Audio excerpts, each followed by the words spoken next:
Salam Bapak Ibu Saudara yang dikasihi Tuhan dimanapun malam hari ini berada. Mari kita sama-sama siapkan hati kita untuk datang beribadah kepada Tuhan. Walaupun lewat live streaming malam hari ini, tetap kita siapkan hati kita yang terbaik buat memuji, meninggikan Dia, mempermuliakan nama Dia. Sebelum kita masuk lebih lagi, kita akan datang kepada Tuhan lewat doa. Bapa kami yang baik, Tuhan kami Yesus Kristus, kami bersyukur dan berterima kasih buat kesempatan demi kesempatan yang Tuhan sudah berikan bagi kami, untuk kami boleh memperbaiki hidup kami lebih baik lagi ya Bapa. Saat malam hari ini bersama seluruh umat-Mu dimanapun mereka berada ya Tuhan, kami rindu boleh mengikuti ibadah kami malam hari ini ya Bapa. Biarlah kami boleh persiapkan hati kami, hati yang subur untuk boleh ditebari oleh benih firman-Mu ya Tuhan. Lebih daripada itu ya Bapa, kami rindu firman-Mu boleh bertumbuh, berbuah di dalam setiap langkah hidup kami hari lepas hari. Kami akan percaya bahwa melihat Tuhan bekerja atas setiap hidup kami ya Bapa. Terima kasih Allah Roh Kudus bahwa kami lebih lagi masuk dalam hadirat-Mu. Kami mulai ibadah kami malam hari ini hanya di dalam nama Tuhan kami Yesus Kristus. Haleluya. Amin. Haleluya Yesus.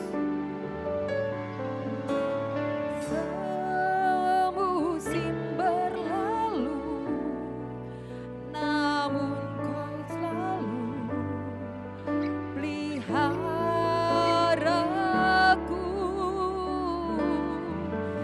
Kasih dan setia-Mu tak pernah layu.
terbatas kasih-Mu dalam hidup kami. Tak pernah terlambat pertolongan-Mu. Kau Yesus selalu ada buat kami. Kau Yesus selalu tolong hidup kami. Apapun keadaan kami, Kau selalu ada bersama kami. Haleluya.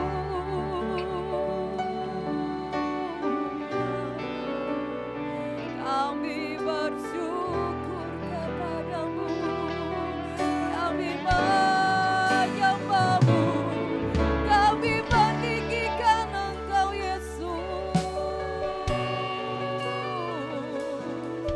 Raja atas segala raja, Tuhan yang berkuasa atas hidup kami.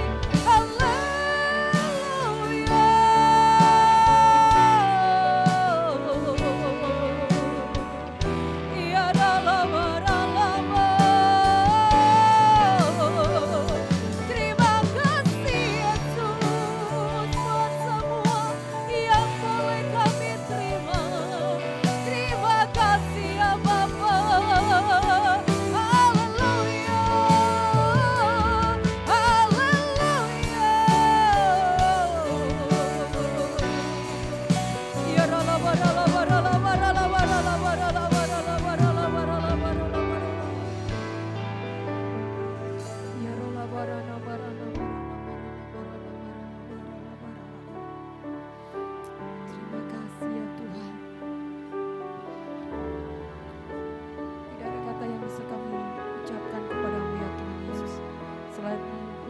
syukur dan terima kasih kami kepadamu ya Bapa. Setiap hari kami melihat kebaikan demi kebaikan, mujizat demi mujizat, keajaiban demi keajaiban dalam kehidupan kami. Kami bisa dan masih tetap tegak berdiri semua karena anugerah-Mu. Kami masih menikmati hari-hari kami semuanya karena kasih-Mu atas kami ya Bapa. Terima kasih ya Bapa. Terima kasih Tuhan. Bahwa kami lebih lagi Tuhan Yesus di dalam ibadah kami malam hari ini ya Tuhan. Besar Allahku,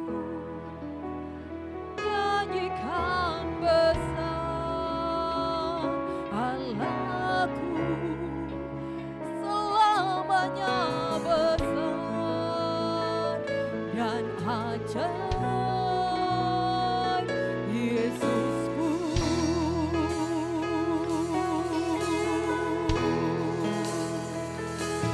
Besar Allahku, nyanyikan besar Allahku, selamanya besar dan ajaib Yesusku.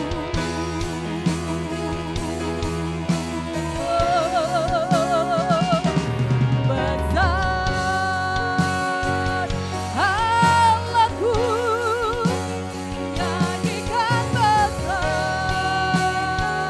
Allahku, selamanya besar dan ajaib, selamanya besar dan ajaib, selamanya besar dan ajaib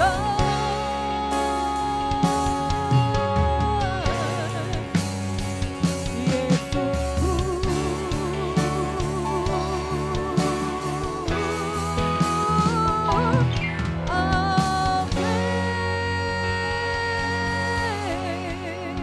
Kemuliaan bagi nama-Mu ya Tuhan, Raja di atas segala raja yang kami sembah, kami tinggikan sampai selama-lamanya. Di dalam nama Tuhan kami Yesus Kristus, yang semua yang percaya bersama saya katakan amin. Puji nama Tuhan. Mari kita bersorak-sorai bagi nama Tuhan.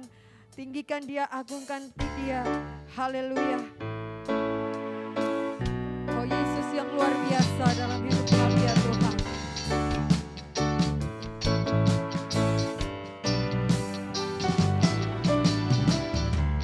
Sungguh Kau mempesona, segala perbuatanmu hapuskan raguku. Haleluya Yesus. Kau buktikan kasih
siapkan hati kita.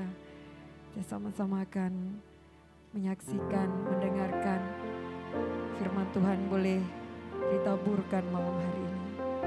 Biarlah firman Tuhan benar-benar menjadi berkat di dalam kehidupan kita. Mari belajar untuk bisa melakukan firman Tuhan. Tanamkan di dalam hati, tanamkan dalam pikiran setiap langkah, perilaku, perbuatan kita tetap mencerminkan bahwa kita anak-anak Tuhan yang senantiasa bisa membanggakan Tuhan dimanapun kita berada. Haleluya Yesus. Kemanakah aku dapat pergi, menjauhi roh-Mu yang suci, Kau sahabat.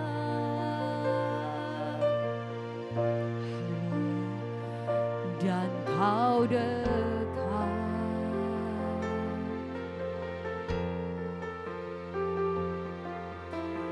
Bahkan seluruh pengabdianku tak bisa membalas kesetiaan-Mu, sungguh mulia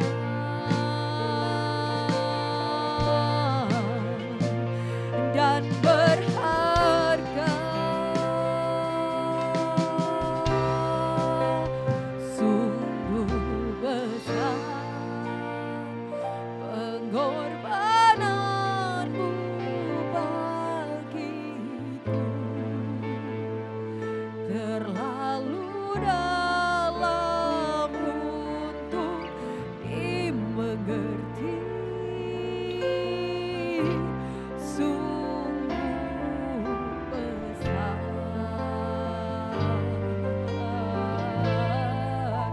sungguh mulia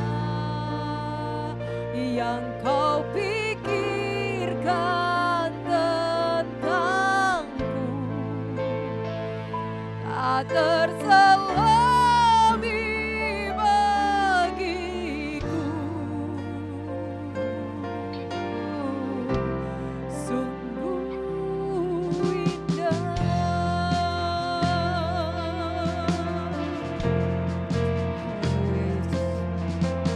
Kemanakah aku pergi, menjauhi roh-Mu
Mari kita satu dalam doa. Kami mengucap syukur buat malam hari ini, buat kehadiran Tuhan di tengah-tengah kami. Dimanapun kami berada, kami percaya bahwa kehadiran Tuhan boleh memberikan kekuatan, sukacita, damai sejahtera, dan penghiburan yang selalu baru buat setiap kami. Malam hari ini Tuhan, kami menyediakan waktu, kami memberikan hati, seluruh hidup kami untuk mau diajar, untuk mau dibentuk lagi oleh firman Tuhan. Berkati setiap kami supaya kami boleh dididik, dibentuk menjadi anak-anak Tuhan yang dengar-dengaran, yang hidup kami makin hari makin berpadanan dengan firman Kristus. Di dalam nama anak-Mu yang tunggal Tuhan kami Yesus Kristus, kami berdoa dan kami bersyukur. Haleluya. Amin. Iya, shalom, selamat malam Bapak Ibu Saudara yang dikasihi Tuhan. Malam hari ini saya rindu mengajak saudara semua untuk membuka Alkitab kita dari Mazmur pasal 139. Saya rindu Bapak Ibu Saudara boleh mempersiapkan Alkitab masing-masing dimanapun Anda berada. Anda boleh memakai Alkitab, Anda boleh memakai Alkitab. Saudara siapkan dan saya akan mengajak Bapak Ibu Saudara membaca bagian bacaan kita, bagian perenungan kita malam hari ini bersama-sama. Mazmur 139 ayat 1 sampai selesai ayat 24. Mazmur 139 ayat 1 sampai ayat yang ke-24.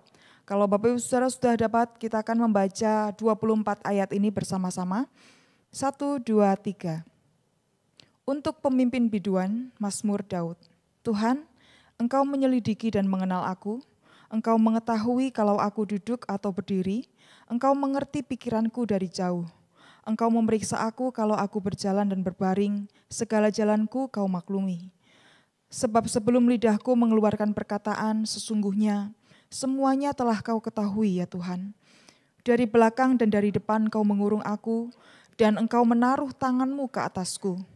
Terlalu ajaib bagiku pengetahuan itu, terlalu tinggi, tidak sanggup aku mencapainya. Ayat 7. Kemana aku dapat pergi menjauhi Roh-Mu? Kemana aku dapat lari dari hadapan-Mu? Jika aku mendaki ke langit, Engkau ada di sana. Jika aku menaruh tempat tidurku di dunia orang mati, di situ pun Engkau. Jika aku terbang dengan sayap fajar dan membuat kediaman di ujung laut, juga di sana tangan-Mu akan menuntun aku dan tangan kanan-Mu memegang aku. Jika aku berkata, biarlah kegelapan saja melingkupi aku dan terang sekelilingku menjadi malam, maka kegelapan pun tidak menggelapkan bagimu, dan malam menjadi terang seperti siang, kegelapan sama seperti terang. Ayat 13, mari kita baca. Sebab Engkaulah yang membentuk buah pinggangku, menenun aku dalam kandungan ibuku. Aku bersyukur kepadamu, oleh karena kejadianku dahsyat dan ajaib. Ajaib apa yang Kau buat, dan jiwaku benar-benar menyadarinya. Tulang-tulangku tidak terlindung bagimu ketika aku dijadikan di tempat yang tersembunyi. Dan aku direkam di bagian-bagian bumi yang paling bawah. Matamu melihat selagi aku bakal anak. Dan dalam kitab-Mu semuanya tertulis hari-hari yang akan dibentuk sebelum ada satu pun daripadanya.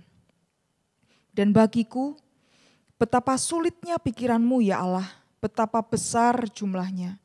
Jika aku mau menghitungnya itu lebih banyak daripada pasir. Apabila aku berhenti masih saja aku bersama-sama dengan Engkau. Sekiranya Engkau mematikan orang fasik ya Allah, sehingga menjauh daripadaku penumpah-penumpah darah, yang berkata-kata dusta terhadap Engkau, dan melawan Engkau dengan sia-sia. Masakan aku tidak membenci orang-orang yang membenci Engkau ya Tuhan, dan tidak merasa jemu kepada orang-orang yang bangkit melawan Engkau. Aku sama sekali membenci mereka, mereka menjadi musuhku. Ayat 23, mari perhatikan dan baca bersama. Selidikilah aku ya Allah dan kenallah hatiku, ujilah aku dan kenallah pikiran-pikiranku. Lihatlah apakah jalanku serong dan tuntunlah aku di jalan yang kekal. Bapak Ibu Saudara yang dikasihi Tuhan, belum lama ini saya ketemu seorang teman. Dia baru saja berkeluarga, dia baru punya anak, belum terlalu besar. Dia cerita tentang pergumulan yang dihadapi beberapa waktu ini. Dia cerita bahwa dia ditipu sama temannya. Jadi dia buka usaha karena di masa pandemi ini dia harus bertanggung jawab untuk memenuhi kebutuhan keluarganya. Dia mulai usahanya, dia join bisnis bareng temannya.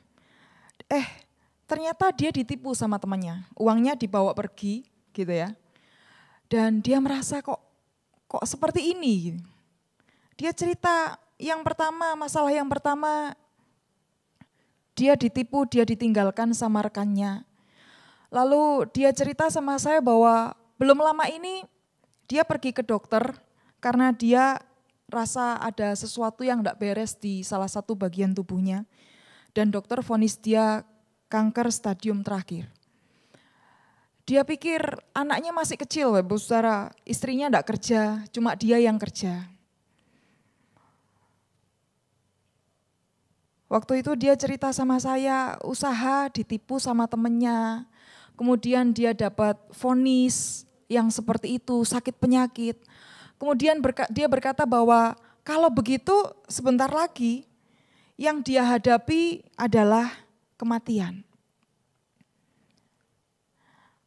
Cerita teman saya ini mengingatkan saya pada Mazmur 139, satu bagian Mazmur yang ditulis oleh Daud. Saudara, kalau kita tadi sudah baca utuh Mazmur ini dari ayat 1 sampai ayat 24, ini adalah keluh kesah Daud di hadapan Tuhan tentang situasi yang dia hadapi pada waktu itu. Ayat 19 Daud berkata di sana, sekiranya engkau mematikan orang fasik ya Allah, sehingga menjauh daripadaku penumpah-penumpah darah. Mazmur ini ditulis ketika pada waktu itu Daud, dia katakan situasinya adalah dia sedang ada dikelilingi oleh musuh-musuhnya. Kita memang tidak dituliskan secara detail di sana siapa yang dimaksud oleh Daud sebagai musuh. Mungkin saja Saul, karena kalau Bapak Ibu ingat kisahnya tentang Saul dan Daud pada waktu itu, Saul pernah membawa 3.000 pasukan pilihan untuk mengejar Daud. Atau kalau bukan Saul, bisa jadi Absalom. Absalom itu anaknya Daud sendiri. Ada satu bagian di mana menceritakan bahwa Absalom ini memberontak terhadap Daud. Dan ini menempatkan Daud pada posisi sebagai musuh Absalom, anaknya sendiri. Kita tidak tahu siapa yang dimaksud Daud sebagai musuh. Tapi di ayat yang ke-23 di sana dengan jelas dikatakan bahwa Daud di dalam situasinya yang seperti itu, di dalam kesulitan dan pergumulannya yang dihadapi dia pada waktu itu, dia punya kerinduan, dia punya keinginan untuk dia itu bisa lepas, untuk dia bisa menghadapi dan menyelesaikan pergumulannya dengan smooth. 23 dikatakan Daud di sana, selidiki aku ya Allah dan kenalah hatiku, ujilah aku dan kenalah pikiran-pikiranku, lihatlah apakah aku serong, tuntun aku di jalan yang kekal. Bapak Ibu Saudara yang dikasih Tuhan, ada sesuatu yang luar biasa dari perenungan Daud di sepanjang Mazmur 139 ini. Ketika Daud menghadapi situasi yang sukar, ketika Daud menghadapi musuh di sekitarnya yang mengancam nyawanya, yang menginginkan Daud untuk menderita bahkan mati, kita bisa lihat bahwa yang menjadi permintaan Daud kepada Tuhan itu bukan, Tuhan, coba Tuhan halau musuhku daripadaku. Tuhan, berikan aku kemenangan. Tuhan, lepaskan aku dari jerat musuhku. Tuhan, selamatkan aku. Kalau kita lihat di ayat 23 dan 24, yang dipilih oleh Daud untuk diminta dari Tuhan ketika dia menghadapi satu situasi yang sukar, ketika dia menghadapi musuh-musuh di depan yang mengancam nyawanya, apa yang dilakukan Daud? Daud memilih untuk meminta kepada Tuhan supaya Tuhan menyelidiki apa yang ada di dalam dirinya sendiri, hatinya, pikirannya, motivasinya. Bahkan setiap modus yang tersimpan di dalam dirinya, dia rindu supaya Tuhan boleh menyelidikinya. Daud mengizinkan dirinya, Daud mengizinkan Tuhan untuk mengintrospeksi keseluruhan hidupnya. Bapak Saudara yang dikasih Tuhan, hari ini ada sesuatu yang menarik yang rindu saya bagikan supaya boleh menjadi pengingat buat kita bersama. Siapa yang berkata bahwa hari-hari ini adalah hari-hari yang mudah untuk dilalui? Tidak ada yang bilang seperti itu. Kita masih ada dalam masa-masa yang sukar dan itu diamini dan itu dialami oleh semua orang di dunia ini. Tapi dari Mazmur 139 ini Bapak Ibu Saudaraku ada satu kebenaran kekal yang akan kita dapatkan bersama-sama yang menjadi inti pemberitaan yang akan menjadi perenungan kita malam hari ini. Apa itu? Kebenaran kekalnya adalah bahwa kita harus punya pengenalan akan Allah yang benar. Kita harus punya pengenalan akan Allah dengan benar. Sementara kita ada pada masa sulit ketika kita sedang ada dalam situasi krisis, sementara kita sedang mengalami masalah, mungkin kita punya banyak musuh, bukan musuh secara orang per orang, mungkin kita punya musuh berupa sakit penyakit, mungkin musuh kita adalah kesulitan secara finansial, mungkin musuh kita adalah masa depan kita yang kita tidak tahu ada apa di depan sana. Sementara kita menghadapi masa-masa yang seperti itu, kita harus punya pengenalan yang benar akan Allah. Pengenalan yang benar akan Allah yang tidak terukur, yang tidak terbatas, tentang Allah yang melampaui semua standar dan batasan-batasan yang ditetapkan oleh dunia ini. Bapak Ibu Saudaraku yang dikasihi Tuhan, secara cepat saya rindu mengajak Bapak Ibu Saudara untuk belajar lagi, diingatkan lagi, kemudian memiliki lagi pengenalan yang benar akan Allah. Setidaknya ada 3 hal yang akan mengingatkan kita bersama malam hari ini. Yang pertama, Bapak Ibu Saudara, pengenalan akan Allah yang bagaimana sih? Yang akan mendatangkan penghiburan dan ketenangan sementara kita ada di dalam kesukaran dan pergumulan. Yang pertama adalah pengenalan akan Allah yang Maha Tahu. Sekali lagi, pengenalan akan Allah yang Maha Tahu. Bapak Saudara bisa lihat dalam Mazmur 139 ayat 1 sampai 6, saya tidak akan baca semuanya, tapi kita akan coba lihat ya. Pengenalan akan Allah yang Maha Tahu. Maha Taunya seperti apa sih Allah kita? Coba kita lihat ayat yang pertama. Daud katakan, Tuhan, Engkau menyelidiki dan mengenal aku. Engkau mengetahui kalau aku duduk atau berdiri. Tuhan tahu apa saja yang kita lakukan. Lalu, Engkau mengetahui pikiranku dari jauh. Bahkan semua yang kita pikirkan, motivasi yang ada di dalam hati dan pikiran kita, Tuhan tahu. Engkau memeriksa aku kalau aku berjalan dan berbaring, segala jalanku kau maklumi. Sebab sebelum lidahku mengeluarkan perkataan, sesungguhnya semuanya telah kau ketahui ya Tuhan. Bapak Ibu Saudara, saya baca ada sebuah survei, ini bukan survei baru sih, ini sebenarnya 1 tahun yang lalu, tahun 2019. Ada salah satu data yang mengatakan bahwa China itu adalah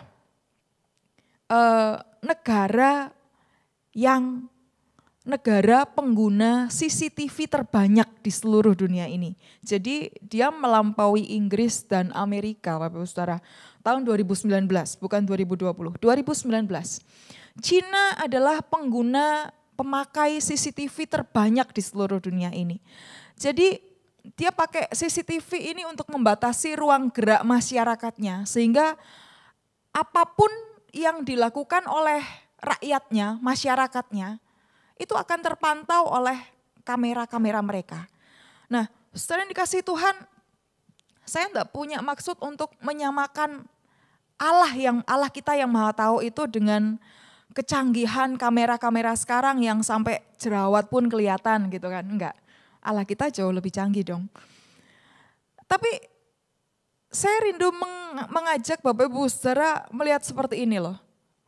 Pemerintah Cina mengawasi gerak-gerik gitu ya, apa saja yang dilakukan oleh masyarakatnya dengan menggunakan teknologi CCTV.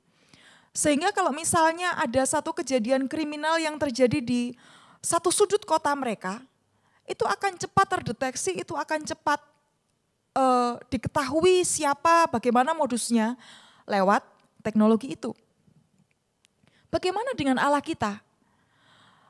Kemahatauan Allah kita itu jauh melampaui kecanggihan yang diciptakan oleh teknologi di dunia ini.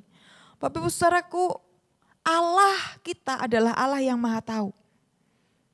Dia tahu apa saja yang kita lakukan. Dia tahu apa saja yang kita pikirkan.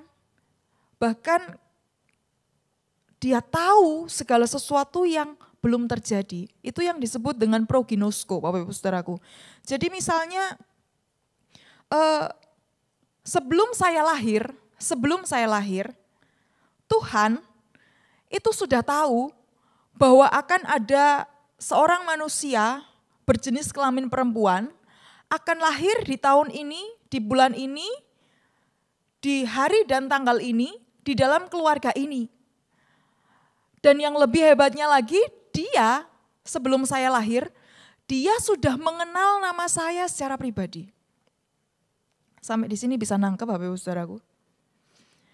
Nah, contoh berikutnya tentang kemahatauan Allah, dia tahu tentang sesuatu yang bahkan belum terjadi. Contoh yang lain adalah misalnya begini, hari ini saya ada, Bapak Ibu Saudara masih bisa bertemu dengan saya, Bapak Ibu Saudara masih bisa lihat saya secara physically. Saya masih hidup, saya belum mati. Tapi dalam kemahatauan Allah, dalam proginoskonya, Allah sudah tahu kapan seorang Yohana akan mati, di mana, tepatnya kapan, hari, jam, hari, tanggal, bulan, dan tahun, bahkan mati dengan cara apa, Tuhan itu udah tahu sebelum saya mati. Itu namanya, itu satu bagian dari kemahatauan Allah yang tidak pernah bisa ditandingi oleh teknologi yang dimiliki oleh dunia kita. Setelah yang dikasihi Tuhan, waktu kita tahu bahwa kita punya Allah yang Maha Tahu, kira-kira kebenaran ini jadi kebenaran yang menakutkan atau menghiburkan? Jadi kalau ada orang jahat tahu di mana-mana ada CCTV gitu ya. Kira-kira dia akan takut atau justru akan terhibur, dia akan semangat melakukan kejahatannya atau bagaimana? Waktu kita tahu bahwa Allah yang kita sembah adalah Allah yang Maha Tahu, Dia tahu semua tentang apa yang kita lakukan, Dia tahu keinginan hati kita, Dia tahu rencana-rencana jahat kita, Dia tahu apa yang jadi hasrat kotor kita gitu. Bahkan Dia tahu segala sesuatu yang belum terjadi pada kita. Kira-kira waktu kita tahu hal ini, kita jadi takut atau kita jadi terhibur, Bapak Saudara? Untuk orang yang tidak percaya kepada Tuhan Yesus, kebenaran tentang Allah yang Maha Tahu ini pasti akan jadi kebenaran yang menakutkan karena serasa aduh aku kok kayak dimata-matai gitu ya. Waduh kalau kayak gini caranya aku enggak bisa berbuat apa-apa ini ya loh. Takut Bapak Saudaraku. Tapi untuk orang-orang yang sudah percaya kepada Yesus yang di dalam hatinya ada Roh Kudus, untuk orang-orang yang mengizinkan dirinya bertumbuh dan didewasakan di dalam Kristus, saya percaya bahwa kebenaran tentang Allah yang Maha Tahu ini adalah kebenaran yang menghiburkan. Mengapa? Bapak Saudara, mari kembali ke ayat yang pertama. Ayat yang pertama Daud katakan, Tuhan Engkau menyelidiki. Menyelidiki itu artinya mengetahui bahkan sampai detail, bahkan sampai sel-sel yang paling kecil pun tidak ada yang tersembunyi di hadapan Tuhan. Tapi ada kata dan di sana, dan engkau menyelidiki dan mengenal aku. Kata mengenal itu berarti Tuhan itu punya hubungan yang dekat dengan kita. Dia punya satu keterikatan dengan kita. Dia punya satu keintiman dengan kita, orang-orang yang percaya dan mengasihi dan dikasihi oleh Tuhan. Saudaraku, untuk kita orang yang ada di dalam Tuhan, kebenaran tentang Allah yang Maha Tahu ini menjadi kebenaran yang menghiburkan karena Dalam kemahatauannya ternyata Allah juga maha kasih kepada kita. Dalam kemahatauannya dia tahu bahwa kita, saya, dan Anda semua itu adalah manusia-manusia, budak-budak dosa yang penuh dengan ketidaksempurnaan, yang penuh dengan kelemahan, kebobrokan, kebrutalan, kita penuh dengan niat-niat jahat. Seringkali setiap hari kita jatuh bangun. Tapi pada saat yang sama, dalam kemahakasihnya, Allah memilih untuk tetap mengasihi engkau dan saya. Saudara yang dikasihi Tuhan, hal yang pertama kita diingatkan, waktu kita ada dalam kesukaran dan pergumulan, kita mesti mengenal Allah yang maha tahu. Dan Allah yang maha tahu itu pada waktu yang bersamaan, dia adalah Allah yang maha kasih untuk engkau dan saya. Hal yang kedua, pengenalan akan Allah yang bagaimana yang membuat kita mendapatkan penghiburan dan ketenangan ketika kita dalam kesukaran. Yang kedua adalah pengenalan akan Allah yang maha hadir. Bapak Ibu Saudara bisa baca dalam ayat yang ke-7 sampai 12. Saya tidak akan baca semua, tapi saya akan membaca beberapa ayat yang mewakili. Pengenalan akan Allah yang maha hadir. Ayat 7 dikatakan di sana, Daud berkata, "Kemana aku dapat pergi menjauhi rohmu? Kemana aku dapat lari dari hadapanmu? Jika aku mendaki ke langit, engkau di sana. Jika aku menaruh tempat tidurku di dunia orang mati, di situ pun engkau ada. Jika aku terbang dengan sayap fajar dan membuat kediaman di ujung laut, juga di sana tanganmu menuntun aku dan tangan kananmu memegang aku." Bapak Ibu Saudaraku yang dikasihi Tuhan, ayat 7 dan ke-12, semua dikatakan tertulis di sana tentang sifat dan keberadaan Allah yang maha hadir. Dia hadir, dia ada di mana saja. He's the only presence God. Dia Allah yang hadir di mana saja. Saudaraku, tidak ada tempat di mana Allah tidak hadir dan tidak berkuasa. Tidak ada satu ruang pun yang kedap yang bisa membatasi ruang geraknya Tuhan kita. Kira-kira kalau kita tahu bahwa Allah yang kita sembah adalah Allah yang maha hadir, ini akan menjadi kebenaran yang menakutkan atau menghiburkan buat kita. Ada banyak orang Kristen, ada banyak anak-anak muda berpikir bahwa ketika mungkin ada di kamar gitu sendirian, tidak ada teman, tidak ada orang tua, tidak ada siapapun yang mengawasi, bukan cuma anak-anak muda Bapak Ibu Saudara, tapi kita semua manusia punya naluri jahat. Dan seringkali naluri jahat kita itu muncul gitu kan, kita itu tergelitik melakukan sesuatu yang bejat. Ketika kita sedang sendirian, mungkin di dalam kamar atau mungkin kita ada di satu tempat di mana kita merasa tidak ada satu mata pun melihat kita, tidak akan ketahuan. Kalau mungkin ada yang anak-anak yang lagi sekolah, biasanya ngerepek, biasanya nyontek, nggak ada yang lihat, nggak ada yang tahu gitu kan. Atau mungkin bagi anak-anak muda yang punya kebiasaan suka nonton film bokep, atau mungkin ada orang-orang yang suka melakukan masturbasi atau onani, mereka merasa tidak ada orang, tidak ada siapapun. Orang tuaku tidak tahu, tidak ada teman, lagi sendirian di dalam kamar. Kebenaran yang kedua ini mengingatkan kita bahwa Allah yang kita sembah adalah omnipresence God. Dia Allah yang maha hadir, dia hadir di mana saja. Bahkan ketika engkau tidak menyadari kehadirannya, sebenarnya dia ada di sana. Kebenaran ini akan menjadi kebenaran yang menakutkan atau menghiburkan buat kita, Bapak Ibu Saudaraku. Untuk orang-orang yang di dalam hatinya sedang merencanakan kejahatan, saya percaya bahwa kebenaran yang kedua ini adalah kebenaran yang menggentarkan. Tapi untuk kita yang percaya kepada Tuhan, yang menyediakan hati setiap hari dimurnikan, dikuduskan, disucikan oleh Roh Kudus. Saya percaya kemahahadiran Tuhan, Allah kita, ini menjadi kekuatan, ini menjadi penghibur buat setiap kita.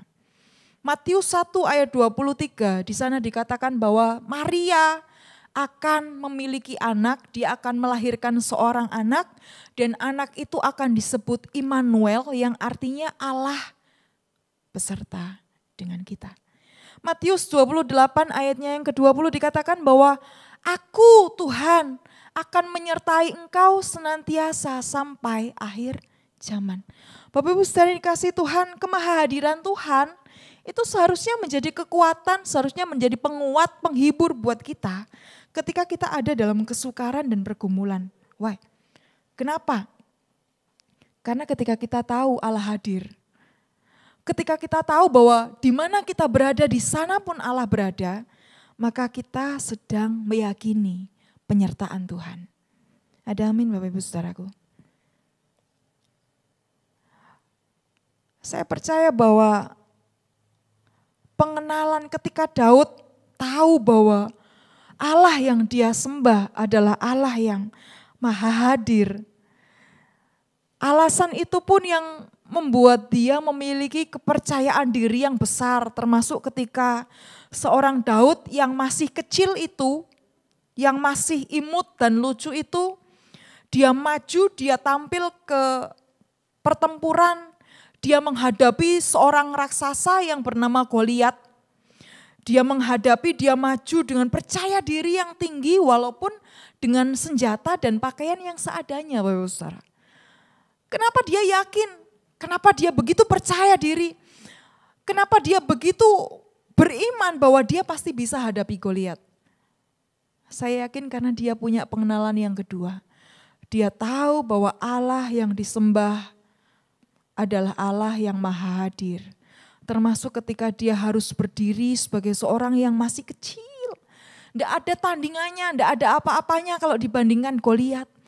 Tapi Daud yakin sekali bahwa Allah ada di sana beserta dengan dia, mendampingi dia, dan pasti akan menolong dia. Hal yang kedua. Hal yang ketiga, Bapak Ibu Saudara, pengenalan yang akan Allah yang bagaimana yang membuat kita mendapatkan penghiburan dan ketenangan. Hal yang ketiga adalah pengenalan akan Allah yang maha kuasa. Pengenalan akan Allah yang maha kuasa. Tadi yang pertama adalah pengenalan akan Allah yang maha tahu, di mana dalam kemahatauannya Allah itu ternyata adalah Sang Maha Kasih. Pengenalan yang kedua adalah pengenalan bahwa Allah kita adalah Allah yang maha hadir. Dia adalah Allah yang ada, hadir di mana saja kita berada. Pengenalan yang ketiga adalah pengenalan akan Allah yang maha kuasa.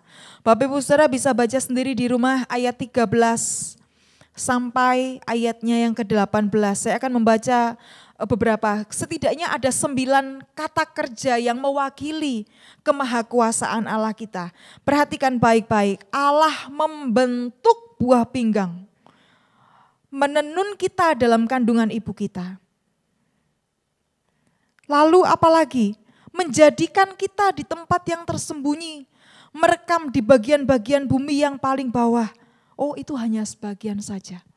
Bapak Ibu Saudaraku, ada begitu banyak contoh, ada begitu banyak kata kerja yang berusaha untuk menunjukkan betapa Allah yang kita sembah adalah Allah yang maha kuasanya. Di mana di dalam kemahakuasaannya itu dia mengatur, dia mengontrol segala sesuatu yang terjadi di dunia ini dengan sangat sempurna. Bapak Ibu Saudara yang dikasihi Tuhan, apa situasi yang sedang engkau dan saya hadapi hari ini? Mungkin situasi kita berbeda dengan teman yang saya ceritakan di depan tadi. Mungkin kita enggak lagi ditipu, dibawa lari uang kita, enggak. Atau mungkin kita juga enggak sedang menghadapi sakit penyakit, vonis yang stadium akhir, tidak ada harapan menurut medis. Tapi mungkin kita punya keputusasaan tersendiri, mungkin kita punya situasi mentok versi kita sendiri. Mungkin kita sedang hadapi masalah keluarga, anak-anak susah diatur, ekonomi keluarga sedang jungkir balik, gitu. Mungkin usaha kita lagi sepi, penghasilan kita menurun drastis, atau apa pun itu. Apapun yang membuat kondisimu hari ini sulit. Bapak Ibu Saudara, hari ini Mazmur 139 mengajak kita untuk ayo ingat lagi, punyai lagi pengenalan yang benar tentang siapa Allah yang kita sembah. Ada begitu banyak orang-orang Kristen yang Kristen dari kecil, dari lahir Kristen, sempat ikut melayani, tapi karena satu dan dua kondisi yang membuat dia mentok, membuat dia kejepit, membuat dia akhirnya memutuskan untuk meninggalkan iman, meninggalkan Kristus, dan mengikuti yang lain. Bapak Ibu Saudaraku, saya percaya bahwa orang-orang yang mengambil keputusan untuk meninggalkan Tuhan adalah orang-orang Kristen yang belum sampai punya pengenalan akan Allah dengan benar. Mungkin hari ini engkau dan saya sedang ragu. Aduh, jadi orang Kristen ternyata susah ya. Jadi orang Kristen itu ternyata gini-gini aja hidupnya gitu. Saya rindu mengingatkan setiap kita, bagian ini mengingatkan setiap kita, perjalanan kita mungkin masih panjang. Jangan menyerah di tengah jalan. Kesulitan yang kita hadapi hari-hari ini mungkin belum apa-apanya Bapak Ibu Saudaraku. Mungkin beberapa saat ke depan akan ada hal-hal, akan ada situasi-situasi, kondisi yang lebih sulit dari hari ini. Mungkin, siapa yang tahu. Tapi hari ini Daud mencoba mengingatkan kita bahwa ada 3 hal yang mesti kita punya. Apakah kita sudah kenal Allah dengan benar? Apakah kita udah kenal bahwa Allah kita itu adalah Allah yang maha tahu, maha kasih? Dia tidak akan melepaskan dan membiarkan kita. Apakah kita sudah kenal bahwa Allah kita adalah Allah yang maha hadir? Dia Allah yang senantiasa ada di samping kita, mendampingi, memegang tangan kita. Apakah kita udah kenal bahwa Allah yang kita sembah, dia adalah Allah yang maha kuasa? Dia adalah Allah yang memegang, dia adalah Allah yang mengatur, dia mengontrol semuanya dengan sangat sempurna. Sudah kenal Allah dengan cara yang demikian atau belum? Jangan-jangan kekristenan kita berpuluh-puluh tahun yang kita lakukan, setiap minggu kita ke gereja, semuanya hanya ritual yang kita lakukan. Artinya tinggal tunggu waktu kita akan tinggalkan Tuhan. Saudara yang dikasihi Tuhan, hari ini apapun situasimu, sesulit apapun situasimu, 3 bagian ini menguatkan kita. Waktu engkau punya Allah yang maha tahu dan maha kasih. Kalau engkau tahu Allahmu adalah Allah yang maha hadir dan maha kuasa, itu cukup untuk membuat engkau kuat menghadapi apapun situasi hidupmu. Kesimpulannya apa? Mazmur 139 mengingatkan kita bahwa ada satu yang bisa kita pegang. Apa itu? Yang bisa kita pegang adalah pengharapan bahwa Tuhan Yesus yang kita sembah itu menjamin kita bisa melalui semua pergumulan dan kesukaran dalam hidup kita. Di dalam pengetahuan bahkan proginoskonya itu, di dalam kasih dan kuasanya dia menjamin kita untuk kita bisa memenangkan setiap pertempuran hidup kita. Saudaraku, kenapa bisa disimpulkan seperti itu? Saudara ingat saja hal ini. Yesus sudah pernah mengalami apa yang dialami oleh Daud, apa yang dialami oleh kita. Semuanya sudah Yesus alami. Bahkan 2000 sekian tahun yang lalu, Yesus mengalami, ada banyak orang yang menginginkan penderitaannya, ada banyak orang yang menginginkan kematiannya. Yesus alami dilukai, Yesus alami diludahi, dia alami dicampakkan, dia alami ditinggalkan, dia alami dihancurkan. Dia alami semuanya itu. Bahkan kalau hari-hari ini kita alami masalah, kemudian kita tanya, Tuhan, kenapa? Tuhan, kenapa kok aku yang mesti mengalami ini? Kenapa bukan orang lain? Tuhan, apa salahku? Ketika kita punya banyak pertanyaan, ketika kita seringkali mempertanyakan Tuhan ketika masalah terjadi dalam hidup kita. Tahukah saudara bahwa 2000 sekian tahun yang lalu ketika Yesus ada dalam perjalanan ke salib, dia sudah pernah menghadapi, dia sudah pernah mempertanyakan the biggest why ini. Yesus pernah bertanya kepada Bapa, Bapa, Allahku, kenapa engkau meninggalkan aku? Ini pertanyaan yang sudah mewakili semua pertanyaan manusia di dunia ini.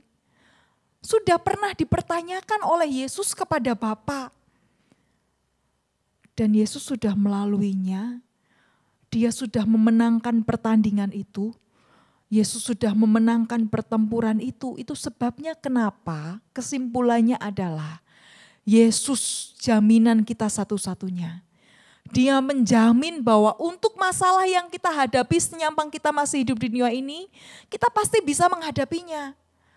Makanya jangan letoy, jangan jadi lemah, jangan berhenti di tengah jalan. Karena gak nyaman jadi orang Kristen, kemudian kita jadi tinggalkan Tuhan, gak mau jadi Kristen lagi, gak mau ke gereja lagi, gak mau melayani lagi. Artinya ada yang salah dengan kita. Bapak Ibu saudara, saya rindu Mazmur 139 ini mengkoreksi setiap kita, mengingatkan seberapa jauh kita berjalan bersama dengan Tuhan. Sudahkah kekristenan kita adalah kekristenan yang mengenal Tuhan dengan benar? Ataukah kekristenan kita selama ini adalah ritual, kekristenan yang kita bangun sebagai ritual, berdoa di depan, kemudian nyanyi-nyanyi, satu pujian worship, atau 3 pujian worship, 2 lagu praise, lalu lagu worship lagi, kemudian kita dengarkan firman, kemudian berdoa lagi, kasih kolekte, berdoa lagi, selesai pulang. Apakah kekristenan kita adalah kekristenan yang kita bangun di atas ritual saja? Ataukah kita sudah mengenal Allah dengan benar? Waktu kita, engkau dan saya dalam perjalanan hidup, waktu kita mengalami masalah demi masalah, kita berproses makin mengenal Allah. Percayalah bahwa sesulit apapun, sebesar apapun masalah kita, sekritis apapun pergumulan kita, tidak akan cukup menjadi alasan untuk membuat kita meninggalkan pelayanan. Tidak akan membuat kita meninggalkan bangku gereja. Tidak akan membuat kita meninggalkan persekutuan dengan saudara-saudara seiman. Tidak akan membuat kita meninggalkan Tuhan yang kita sembah. Ada amin Bapak Ibu saudaraku. Kiranya setiap kita makin hari makin kuat. Karena ada tangan yang menopang. Karena ada pribadi yang mengasihi engkau dan saya dengan tidak pernah berkesudahan. Tuhan memberkati kita semua. Tundukkan kepala, kita akan berdoa. Bapa di dalam surga, perenungan yang singkat pada malam hari ini, kami rindu ini boleh menguatkan kami lagi, menggiring kekristenan kami, supaya kami memiliki basic dasar yang tepat, membangun iman kami di atas firman Tuhan, membangun kekristenan kami di atas dasar mengenal Engkau secara pribadi. Tolong kami supaya ketika kami menjadi orang Kristen, kami tidak hanya mengejar berkat, pertolongan dan mujizat, tapi kiranya kekristenan kami dari hari ke hari, kami mengejar pengenalan akan Allah. Makin hari kami makin mengenal Engkau, makin hari kami makin mengasihi pribadi-Mu, makin hari kami makin dibuat serupa mirip dengan Kristus. Terima kasih Tuhan, terima kasih. Tolong supaya semakin hari kami makin mengenal bahwa Allah kami adalah Allah yang Maha Tahu dan Maha Kasih. Allah yang Maha Hadir, Allah yang Maha Kuasa, sehingga jiwa kami boleh terhibur, dihiburkan. Jiwa kami boleh mendapatkan ketenangan, bahkan ketika kami sedang ada dalam pergumulan dan badai yang hebat sekalipun. Kami percaya bahwa kami aman di dalam tangan Tuhan. Terpujilah nama-Mu Tuhan, kiranya Engkau dipermuliakan malam hari ini, bahkan sampai selama-lamanya, di dalam dan melalui hidup kami. Di dalam nama Tuhan kami Yesus Kristus, mari yang mengucap syukur yang sudah menerima berkat firman Tuhan, malam hari ini bersama-sama kita katakan, amin. Mari kita akhiri ibadah kita malam hari ini sebelum kita terima berkat dari hamba-Nya. Kita akan angkat satu pujian kita di hadapan Tuhan. Haleluya Yesus. Kemuliaan bagi Allah di tempat yang maha tinggi.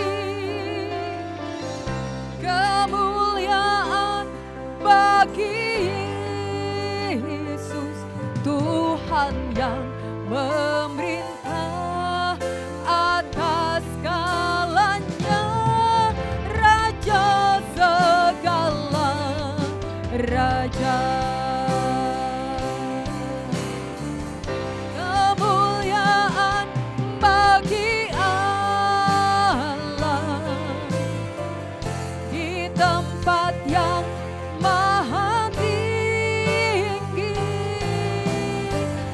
Kemuliaan bagi Yesus, Tuhan yang memerintah atas segalanya, Raja segala raja.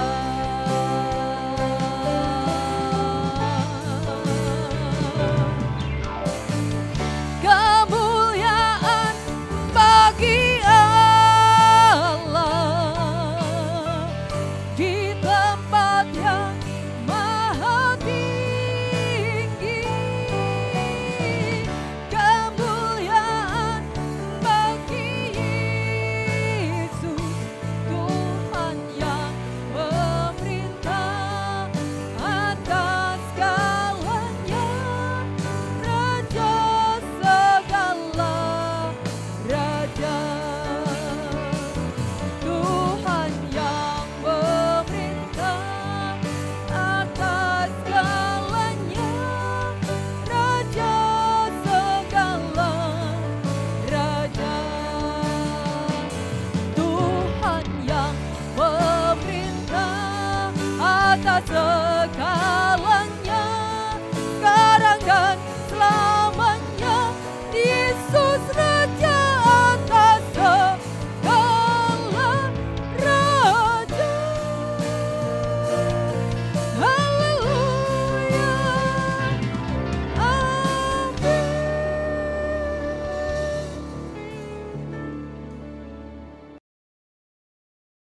Ya, puji nama Tuhan, kita sudah sama-sama diberkati oleh firman Tuhan. Mari siapkan hati kita untuk terima berkat daripada Tuhan. Haleluya. Tuhan memberkati engkau dan melindungi engkau. Tuhan menyinari engkau dengan wajahnya dan memberikan kasih karunia. Tuhan menghadapkan wajahnya dan memberikan engkau damai sejahtera. Terimalah segala berkat yang datang daripada Allah, Putra dan Roh Kudus, yaitu Tuhan Yesus Kristus. Kiranya menyertai, memberkatimu mulai saat malam hari ini, esok bahkan sampai selama-lamanya. Mari kita semua yang percaya sama-sama berkata, amin. Tuhan memberkati.